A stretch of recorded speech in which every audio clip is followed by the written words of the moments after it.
First Contact Protocol. Captain Sarah Chen stood on the bridge of the ISS Artemis, watching the massive alien vessel approach through the holographic display. The ship's sleek, crystalline structure reflected the distant starlight, creating an almost hypnotic pattern. But Sarah wasn't mesmerized. She was calculating.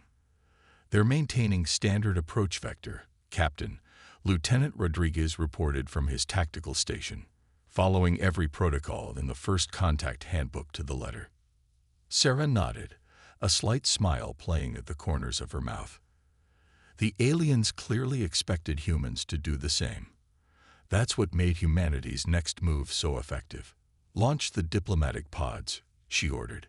The alien vessel, nearly 3 times the size of the Artemis, continued its approach as 12 small pods ejected from the human ship's hull. To any standard scan, they appeared to be nothing more than ceremonial vessels carrying peace offerings, a common practice among spacefaring races during First Contact. The truth was far more interesting. Each pod contained a quantum-encrypted AI core running advanced diplomatic simulations, analyzing every aspect of the alien vessel's response patterns. The pods also carried something else, a revolutionary human technology that had never been deployed in space before. "They're scanning the pods," Rodriguez announced, reading them as "confused, Captain." They expected a single diplomatic shuttle. "Confusion is good," Sarah replied. "It means they're thinking." "And what are they thinking about the Artemis?"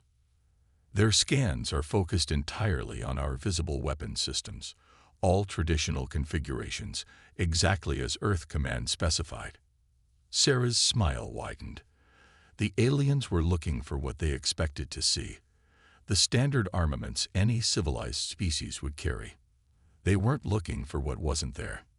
The alien ship's communication array activated, broadcasting in standard galactic protocols. "Human vessel Artemis," a mechanically translated voice announced. "Your deviation from established First Contact procedures is noted. Return your excess pods or we will consider this an aggressive action." Sarah leaned forward in her command chair. Now we find out if intelligence was right about them.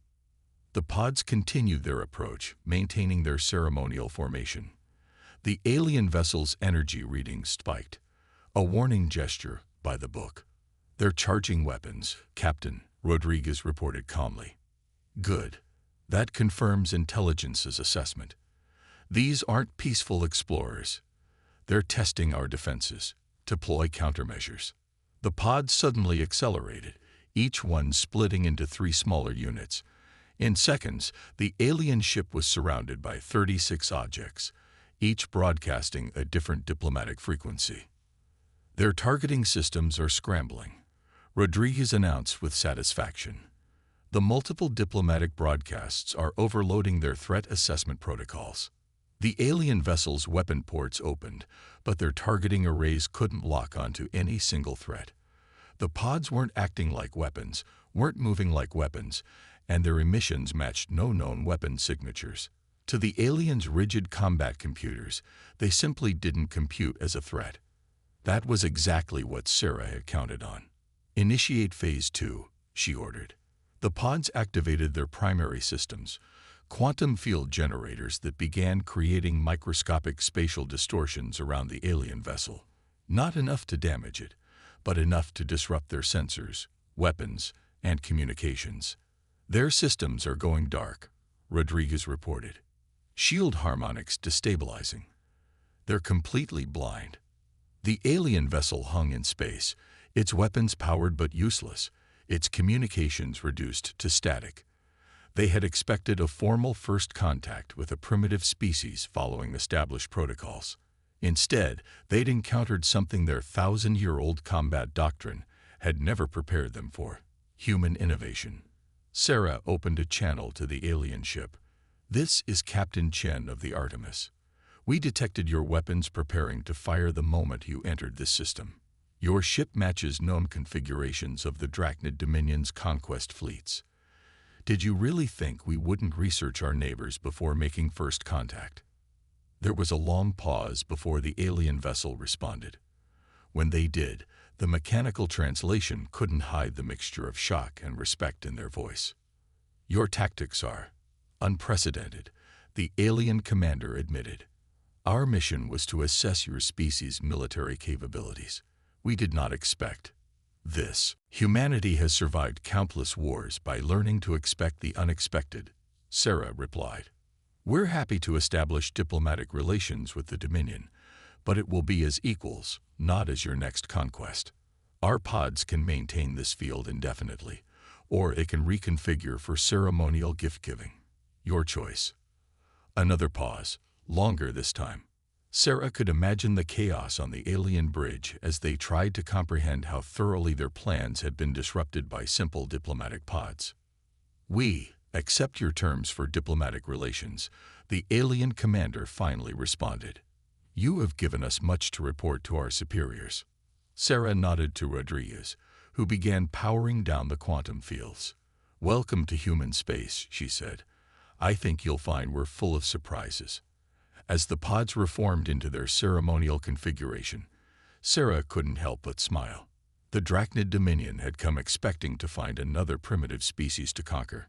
Instead, they discovered that humanity had turned their own rigid protocols against them. It wouldn't be the last time the galaxy learned that lesson. The human variable. Admiral James Reeves watched the holographic display with growing concern as reports flooded in from across the Orion Arm. The Drachnid Dominion had launched simultaneous attacks on 3 human colony worlds, clearly hoping to overwhelm Earth's defensive capabilities. But they had overlooked one crucial detail. Humans excel at asymmetric warfare. "Status report on the Newton defense grid," he commanded, his weathered face illuminated by the tactical displays floating around him. Commander Maya Patel, his tactical officer, brought up a detailed projection of the Newton colony. "The Drachnids deployed exactly as intelligence predicted, sir. Standard 3-layer assault formation, just like they've used for the past 1,000 years. And our response." Maya's dark eyes gleamed. "Operation Hydra is proceeding as planned. All colony defense platforms have reconfigured to stealth mode. The Drachnids think they're facing standard orbital batteries." The massive hologram showed the Drachnid fleet, 60 capital ships arranged in perfect geometric patterns, their crystalline hulls gleaming in the light of Newton's sun. They advanced with mechanical precision, each ship maintaining exact distances from its neighbors. It was beautiful, in its way, and utterly predictable. "They're launching their first wave," Maya reported, matching every move from their standard invasion playbook. Reeves nodded grimly. Spring the trap. The seemingly primitive defense platforms surrounding Newton suddenly transformed. What had appeared to be simple weapon emplacements split apart, revealing clusters of smaller craft hidden within. Each platform contained dozens of autonomous drone ships, all networked together through quantum entanglement. "Swarm patterns activated," Maya announced, implementing randomized attack vectors. The drones shot out in chaotic patterns that would have appeared completely disorganized to any traditional military strategist. But there was a deeper order to their movement, one based on complex mathematical models of fluid dynamics and swarm behavior. The Drachnid fleet's rigid formation, optimized for fighting conventional battles, suddenly became its greatest weakness. "Their targeting systems are failing," Maya reported with satisfaction. "They can't get solid locks on the drones. The swarm patterns don't match any known combat algorithms in their database." Reeves watched as the perfectly ordered Drachnid formation began to break down. Their ships, programmed for coordinated group tactics, couldn't adapt to enemies that moved like schools of fish or flocks of birds. The drones slipped through gaps in their defense screens, striking with precise quantum torpedoes that bypassed their supposedly impenetrable shields. "Sir," Maya's voice carried a note of urgency, "we're detecting unusual energy readings from their flagship. They're attempting to deploy some kind of new weapon system." The Drachnid flagship's hull began to glow with an eerie purple light. Energy readings spiked off the charts as it charged what appeared to be a massive plasma cannon, something that hadn't been included in any intelligence reports. Reeves smiled. "They're desperate enough to reveal their secret weapons. Good. Implement contingency Tesla. Maya's fingers flew across her haptic interface. The drone swarm suddenly shifted its pattern, forming into rapid spinning vortexes around each Drachnid ship. The movement seemed random, but it was creating carefully calculated electromagnetic fields. When the flagship fired its plasma weapon, the massive energy burst was caught in these artificial electromagnetic vortexes. The drones channeled the energy through their quantum-linked network, redirecting it back at the Drachnid fleet with devastating precision. Multiple direct hits, Maya reported. Their own weapon signatures are preventing their shields from blocking the reflected energy. 15 enemy capital ships disabled. No 20. Their entire command and control network is destabilizing. Reeves opened a channel to the Drachnid flagship. This is Admiral James Reeves of the Earth Defense Force. Your attack on our colonies has failed. Your secret weapons have been turned against you. You have 20 minutes to power down your systems and withdraw, or we'll show you what these drones can really do. The response came quickly, tinged with both fury and disbelief. This is not warfare. The Drachnid commander protested. Your tactics violate every principle of civilized combat. No, Reeves corrected them. This is human warfare. We adapt, we improvise, and we don't believe in fighting fair when our people's lives are at stake. 19 minutes remaining. The Drachnid fleet began to retreat, their perfect formation now in shambles. As they limped away from Newton, Reeves received similar reports from the other two colonies. The same story at each location. The rigid, predictable Drachnid tactics had been completely undermined by human ingenuity and unconventional thinking. Send all battle data to Strategic Command, Reeves ordered. The Drachnids will adapt eventually. We need to be ready with new tactics before they return. Maya nodded, but her expression was troubled. Sir, the Galactic Council won't be happy about this.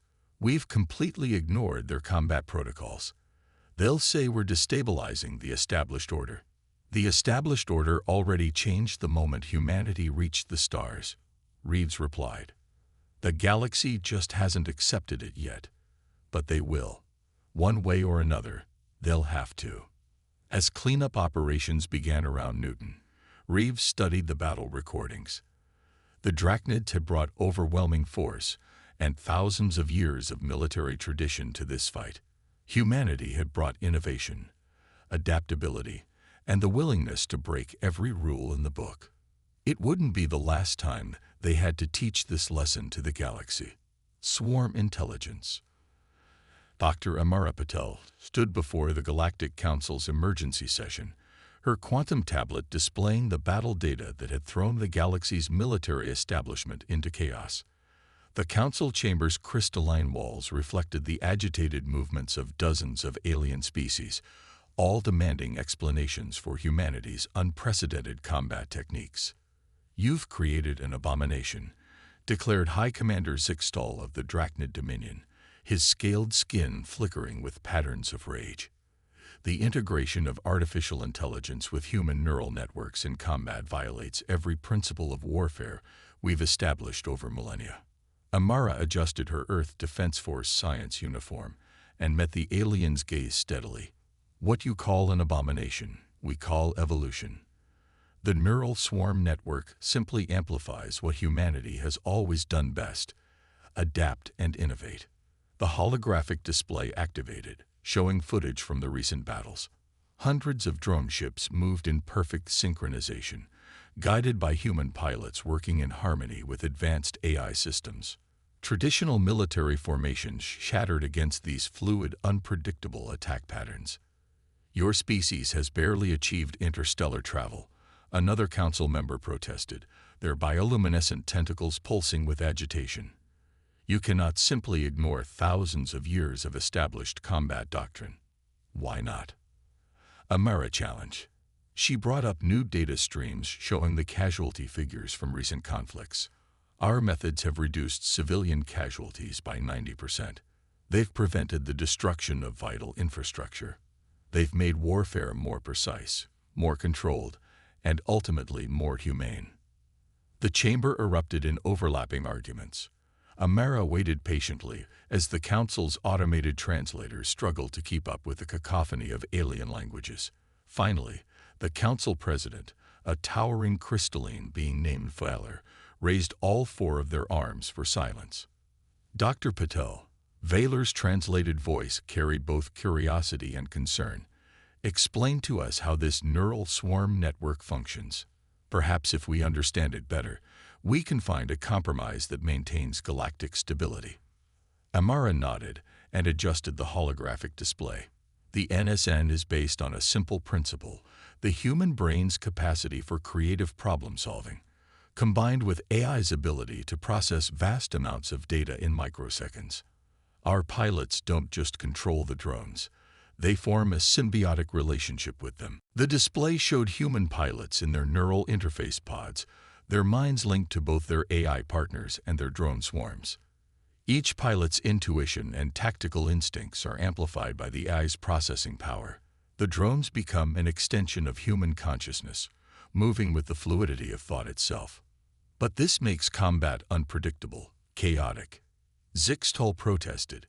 How can we maintain order if every human commander can invent new tactics on the fly? That's precisely the point, Amara replied. Nature doesn't fight in rigid formations. It adapts, evolves, finds new solutions to new challenges. Our neural swarm network simply follows that natural principle. She brought up footage from Earth's oceans, showing schools of fish evading predators, swarms of birds executing complex aerial maneuvers. These patterns evolved over millions of years because they work. We've simply applied them to space combat, guided by the combination of human creativity and artificial intelligence. The council chamber fell silent as the implications sank in. Humanity hadn't just developed new technology. They'd fundamentally changed the nature of space warfare itself. There's something else you should consider, Amara continued, her voice soft but carrying to every corner of the chamber. The neural swarm network isn't just a weapon. It's a shield. Those same swarm patterns that make our attacks so effective also make our defenses nearly impenetrable. Anyone thinking of attacking Earth or our colonies would face not just our technology, but the combined creative potential of humanity itself. Valor leaned forward, their crystalline form refracting light in complex patterns. Are you threatening the council, Dr. Patel? Not at all. Amara smiled. I'm inviting you to evolve with us. The neural swarm network could be adapted for peaceful purposes: space exploration, disaster response, scientific research. Humanity is willing to share this technology, but only if the Council acknowledges our right to defend ourselves in our own way. The chamber erupted in discussion again, but this time the tone was different. Several council members were already accessing the casualty data, comparing it to traditional combat statistics. Others were studying the neural interface specifications with growing interest. You realize, Valor said quietly, that accepting this would mean rewriting combat protocols that have maintained peace for thousands of years. With respect, Amara replied, those protocols were written before humanity reached the stars. Perhaps it's time for the galaxy to adapt to new possibilities. As the council debated, Amara received a silent neural update from Earth Command. More Drachnid fleet movements had been detected near human space. If diplomacy failed, the neural swarm network would prove its worth again. But watching the council members' reactions, Amara suspected that wouldn't be necessary. Sometimes the most powerful weapon wasn't the technology itself, but the ideas it represented. Humanity had shown the galaxy a new way of thinking about warfare, and that change couldn't be undone. Breaking formation. Fleet Commander Rena Jo watched the tactical display aboard the EFS Hyperion as 300 Drachnid warships emerged from hyperspace. The massive alien armada dwarfed her small task force of 20 ships, their crystalline hulls forming an immense wall of light that stretched across the stellar horizon. They're not even trying to hide their numbers, Lieutenant Marcus Webb remarked from his tactical station. This is their entire third fleet. Rena smiled slightly. They want us to see them, to be intimidated. That's their first mistake. The Drachnids had finally adapted their tactics after multiple defeats at the hands of human forces. Instead of their traditional precise formations, they spread out in a looser pattern that seemed designed to counter drone swarm tactics. They'd studied, learned, and evolved. Just not enough. "Begin Operation Phantom," Rena ordered. Across her small fleet, quantum processors hummed to life. The neural swarm network activated, but not to control combat drones. This time, it had a very different purpose. "Initiating Phantom signatures," Marcus reported. Quantum ghost projectors online. The space around the human fleet suddenly bloomed with energy signatures. To the Drachnid sensors, it would appear as if hundreds of human ships were appearing from nowhere, their readings identical to actual Earth Defense Force vessels. "They're responding," Marcus announced. "Their formation is tightening. They're trying to present a unified defense against our Phantom fleet." Rena nodded. The Drachnids were falling back on their training, thousands of years of doctrine telling them to concentrate their forces against a superior enemy. But these weren't just simple sensor ghosts. They were quantum projections guided by human minds through the neural swarm network. "Launch the storytellers," she commanded. From each of her 20 ships, specially modified communication drones shot out into space. They carried no weapons, but their quantum transmitters were more powerful than anything the Drachnids had encountered before. "Storytellers are in position," Marcus reported. "Beginning broadcast." The drones activated, flooding Drachnid communication channels with a carefully crafted stream of data. But unlike traditional electronic warfare that simply jammed enemy communications, these broadcasts told a story. Through their neural links, human operators fed the storyteller drones a continuous stream of tactical data, sensor readings, and communication chatter. To the Drachnid fleet, it would appear as if they were intercepting actual military communications from a human fleet many times larger than what they faced. "Their formation is starting to waver," Marcus noted. "Individual ship commanders are requesting confirmation of our Phantom signatures. Their chain of command is getting flooded with conflicting reports." Rena watched as confusion spread through the enemy fleet.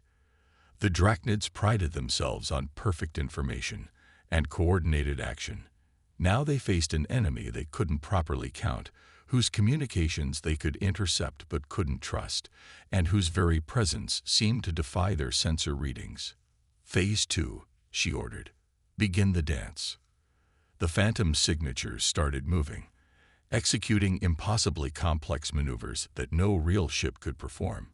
The quantum projections split, merged, and flowed around the Drachnid fleet like schools of luminous fish. Real human ships mixed seamlessly with the Phantoms, making it impossible for the enemy to distinguish truth from illusion. "Their targeting systems are completely overwhelmed," Marcus reported with satisfaction. "They can't get a weapons lock because they can't determine which signatures are real." The Drachnid fleet's perfect formation began to break down as individual ships reacted differently to the Phantom threats. Some fired at illusions, their weapons passing harmlessly through quantum ghosts. Others held their fire, unsure which targets were real, leaving themselves vulnerable to the actual human vessels moving among the Phantoms. "Multiple ships are attempting emergency jumps," Marcus announced. "Their formation is collapsing." Rena opened a channel to the Drachnid flagship. "This is Commander Zhao of the Earth Defense Force. Your fleet is in disarray.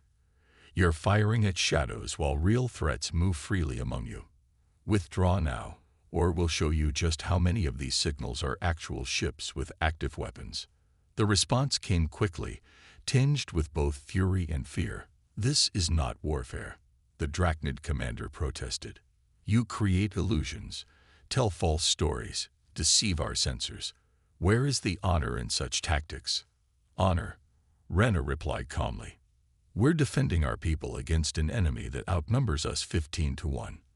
We use illusion because it saves lives, both yours and ours.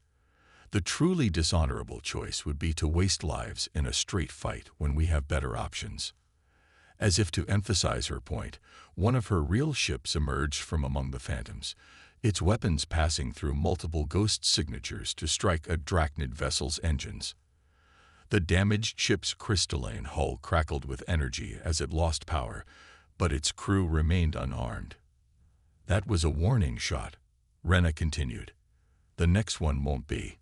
Withdraw your fleet or face the consequences of fighting an enemy you cannot properly see, count, or engage."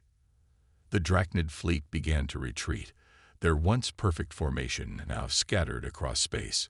As they limped back into hyperspace, Rena received reports from her ships. Not a single human vessel had been lost. The most powerful fleet in the Drachnid Dominion had been defeated by shadows and stories. "Send the battle data to Earth Command," she ordered. "The Drachnids will adapt again. Try something new. We need to be ready." "They'll never trust their sensors the same way again," Marcus noted. "We've changed how they think about warfare." "That was the point," Rena replied. "Sometimes the greatest victory isn't destroying your enemy's ships. It's destroying their certainty." Evolution of war. Grand Admiral Helena Santos stood in the center of the Galactic Council's high chamber, her Earth Defense Force dress uniform a stark contrast against the ancient crystalline architecture. Above her, thousands of alien representatives watched from their suspended platforms, their quiet murmurs echoing through the vast space. This was no emergency session or diplomatic protest. This was a turning point in galactic history. The evidence is undeniable. Council President Valer's translated voice resonated through the chamber. "In less than 2 standard years, humanity has fundamentally changed the nature of space warfare. The question before us now is, how do we respond?" Helena stepped forward, her neural implant interfacing smoothly with the chamber's holographic systems. Above her, a massive display materialized, showing recordings from the various confrontations between human and Drachnid forces. "Honorable Council," she began, "I'm not here to apologize for humanity's innovations. I'm here to offer you a choice about the future." The display shifted, showing the neural swarm network in action, quantum ghost projectors confounding enemy fleets, and the unprecedented precision of human combat techniques. For millennia, this council has maintained peace through standardization. Every species fights the same way, follows the same rules, maintains the same formations. It created predictability, stability. She paused, letting her words sink in. But it also created stagnation. Protests erupted from several platforms, but Helena continued undaunted. The Drachnid Dominion's recent aggression proved that the old system is failing. They used our adherence to tradition against us, counting on every species to fight in ways they could predict and counter. The holographic display showed the casualties from recent conflicts. But when they encountered humanity's adaptive tactics, something remarkable happened. Look at the numbers. Despite the violence of our encounters, civilian casualties dropped by 95%. Infrastructure damage decreased by 80%. We made warfare more precise, more controlled, and ultimately more humane. High Commander Zixtal of the Drachnid Dominion rose from his platform, his scales shifting color in agitation. "You claim humanity's chaos brings order. Your unpredictable tactics have destabilized millennia of military doctrine." "No," Helena corrected firmly. "We've evolved it. Every human innovation was designed to minimize casualties while maximizing effectiveness. Our neural swarm network doesn't just coordinate attacks, it actively works to prevent collateral damage. Our quantum ghost projectors don't just confuse enemy fleets, they give opponents the chance to retreat without losing face." She gestured to the display, which now showed Earth's historical military evolution. Humanity learned these lessons through centuries of warfare on our own world. We discovered that the most effective victory isn't destroying your enemy. It's making them choose not to fight. The chamber fell silent as the implications sank in. Helena continued, her voice carrying to every corner of the vast space. "I'm here to propose a new doctrine for galactic warfare. Not one based on rigid formations and predictable tactics, but on principles that have guided human military evolution. Minimize casualties, protect civilians, and always leave your enemy a path to peace." Valor leaned forward, their crystalline form refracting light in complex patterns. "You wish us to abandon thousands of years of tradition." "No," Helena smiled. "I wish you to evolve it. Imagine a galactic defense force that combines the best of all our species, drachnid precision with human adaptability, Zion energy weapons coordinated by neural swarm networks, quantum ghost projectors enhanced by Morrican stealth technology." The holographic display shifted one final time, showing a simulation of these combined technologies in action. The effectiveness was undeniable. "The galaxy is changing," Helena concluded. "New threats will emerge that can't be countered by ancient doctrine alone. We can either evolve together or watch our old systems fail separately." The council chamber erupted in discussion, but this time the tone was different. Representatives from various species were already forming groups, discussing potential technological collaborations. Even Zixtal appeared deep in thought, his scales shifting to colors indicating contemplation rather than anger. Villa raised all four arms for silence. "Admiral Santos, humanity has indeed forced us to reconsider many long-held beliefs. The Council will need time to debate these proposals, but I believe I speak for many when I say that the galaxy's military doctrine will never be the same." "Change isn't easy," Helena acknowledged. "But necessity is the mother of invention, and humanity has proven very inventive indeed." As she left the chamber, Helena received a neural update from Earth Command. New anomalies had been detected at the edge of known space, possibly indicating the presence of previously unknown species. Whatever came next, humanity had ensured that the galaxy would face it with new strategies, new technologies, and new ways of thinking about warfare. The age of rigid doctrine was over. The era of innovation had begun. And humanity, the youngest species in the Galactic Council, had been its catalyst. In the vast darkness of space, the stars seemed to shine a little brighter, illuminating not just the paths we knew, but all the possibilities we had yet to discover.